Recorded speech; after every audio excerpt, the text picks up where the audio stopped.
Si el Evangelio de María es genuino, podría explicar la verdadera razón por la que María Magdalena desapareció de la Biblia.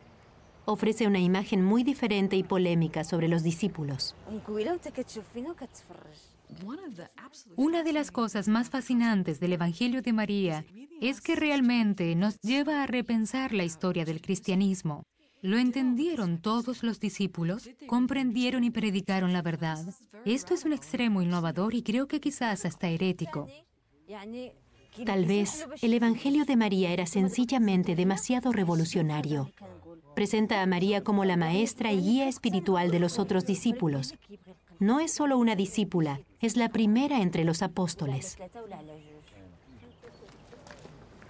El Evangelio de María surgió al tiempo que se congregaban los primeros cristianos y la formación de estos grupos se moldeaba según su lugar de encuentro.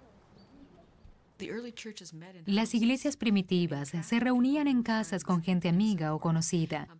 Compartir la mesa era una de las prácticas principales de estas comunidades. Y como las casas eran el dominio de las mujeres, estas naturalmente tenían un papel destacado en las comunidades. Las mujeres ocupaban toda clase de roles: apóstoles, maestras, jefas de iglesias caseras, entre otros. Sabemos, por ejemplo, por la carta de Pablo a los Corintios, que había mujeres profetas en la comunidad cristiana. Pero en los siglos II y III ya surgían diferencias entre los grupos liderados por hombres y los grupos liderados por mujeres. En algunos grupos del cristianismo primitivo, María Magdalena se convirtió en una figura principal, una especie de prototipo que representaba a la mujer cristiana.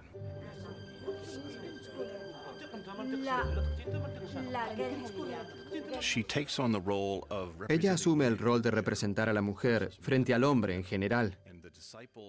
En ocasiones, los discípulos, que son hombres, intentan rechazarla y ella se defiende a sí misma y por ende a las mujeres. Generalmente, el representante de los hombres que la rechaza es Pedro. La relación entre María y Pedro simboliza este conflicto. Hay cierta cantidad de escritos cristianos primitivos en los que la tensión entre Pedro y María es evidente. Y esto no solo aparece en los evangelios que ahora forman el Nuevo Testamento, sino que se ve en un amplio espectro de fuentes cristianas antiguas que no están en el Nuevo Testamento. A medida que Pedro y las ideas que él defendía se hacían dominantes en este movimiento que crecía, se socavó el rol de María como una discípula importante.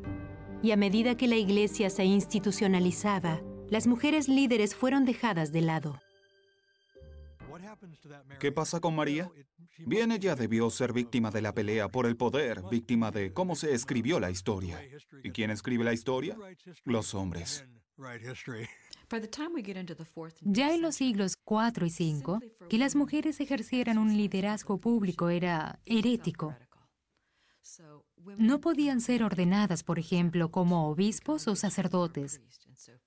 Y desde esa perspectiva, María Magdalena se convierte en un verdadero problema, ya que podía validar el liderazgo de las mujeres en la iglesia. Esta imagen de María no era muy popular entre los líderes de la iglesia romana en crecimiento. María Magdalena iba rumbo al fracaso.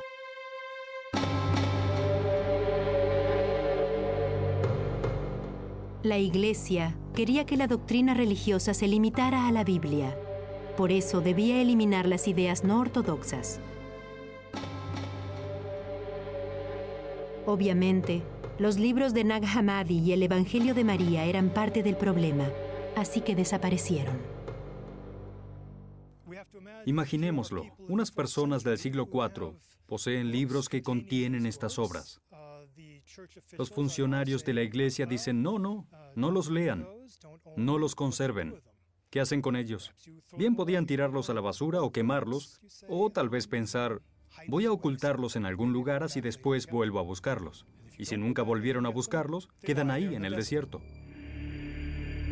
Pero ocultar los libros no eliminaba a María Magdalena. No pudieron eliminarla de los relatos de Jesús, ya que ella ya existía como uno de sus seguidores en los 4 evangelios, de modo que debían hallarle otro rol. Lo que se necesitaba era una historia alternativa para María Magdalena. Y lo que se hizo fue inventar la historia de que María era prostituta, y no creo que esto fuera algo casual. De hecho, si examinamos de cerca la Biblia, descubrimos una verdad asombrosa. Que María Magdalena se conozca como la prostituta más famosa del mundo se relaciona con cierta lectura de los Evangelios.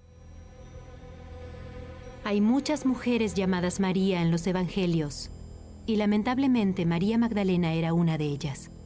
Esto hizo que se la catalogara erróneamente como la pecadora que todos conocemos.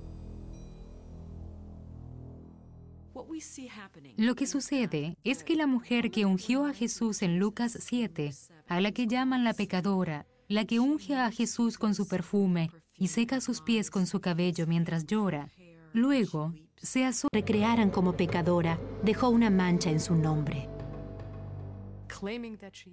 Declarar que es una prostituta nunca es algo positivo, ni siquiera en una tradición que ve la penitencia como algo muy importante y el arrepentimiento de los pecados como algo que todos los humanos deben hacer.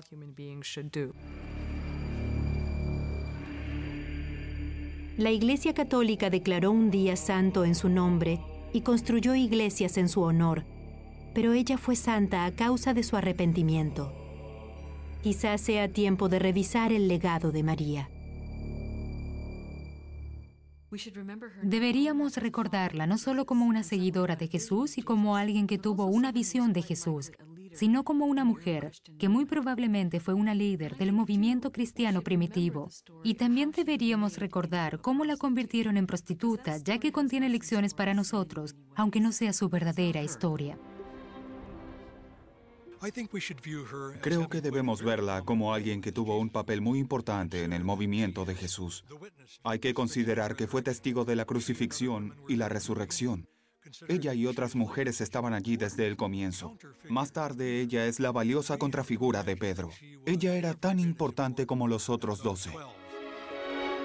Es posible que María Magdalena alguna vez fuera tan importante como el resto de los apóstoles, pero nunca ocupó el lugar que le correspondía junto a ellos, ni según creen algunos expertos, se le dio todo el crédito que merecía.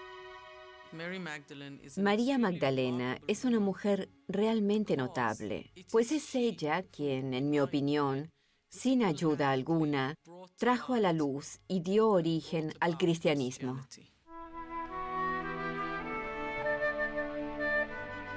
En 1969, la Iglesia Católica reconoció que había catalogado mal a María Magdalena. Quitaron el rótulo de penitente de su día santo, pero muchos aún la conocen como una prostituta. La campaña en contra de María Magdalena se remonta a tantos siglos atrás que es difícil reclamar la verdad, pero quizá algún día esta extraordinaria mujer sea reconocida por lo que realmente fue, una de las fundadoras de la fe cristiana.